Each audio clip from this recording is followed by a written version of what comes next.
ខ្ញុំឈ្មោះប្រាក់តារ៉ូតនៅស្រុកចេកក្រុងផៃរៀងខេត្តសែនរៀងបាទបងពីមុនបងមុននឹងប្រើជាមួយនឹងឱសថខាកូធីហ្នឹងមកមានអាការៈធ្វើទុកយ៉ាងម៉េចមិនដែរបងធ្វើទុកបាត់ជើងតូចងាប់ហើយវាឈឺស្កេះទៅឈឺដៅទៅនឹងទៅឈឺលើថ្ងាសចាធ្វើទុកបងប្រហែលឆ្នាំដែរកាត់ហើយបងធ្វើទុកហើយវាឆ្នាំហើយលោកគ្រូវាលេខឆ្នាំពេទ្យចឹងទៅវាអន់ចឹងទៅគ្រាន់តែលេខគឺនោមញាប់វិញចឹងទៅអូមកយប់មកនំប្រហែលដងមកយប់ទៅវា4 5 ដង10 ដងមានតាមថ្ងៃណាវាថ្ងៃណាលុកទៅលក់ទៅនោមញាប់ទៅថ្ងៃណាលុកទៅនោមញាប់4 5 ដងអញ្ចឹងទៅបងមានចុករួយចកេះត្រង់ខាងក្រោយនេះចុកឈឺឆ្កេះអង្គុយយួតបានមែនទេបងដោយយូរគឺថាតិចប្រែព្រួលទៅ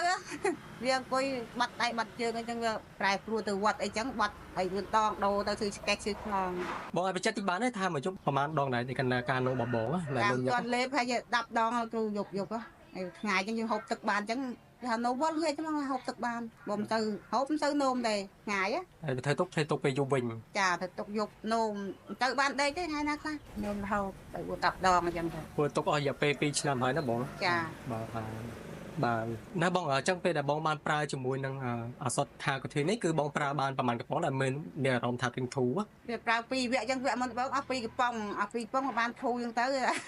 ដូចលោកតាគាត់ថាអញ្ចឹងអត់លុយអត់កាក់អញ្ចឹងអាក់សិនទៅ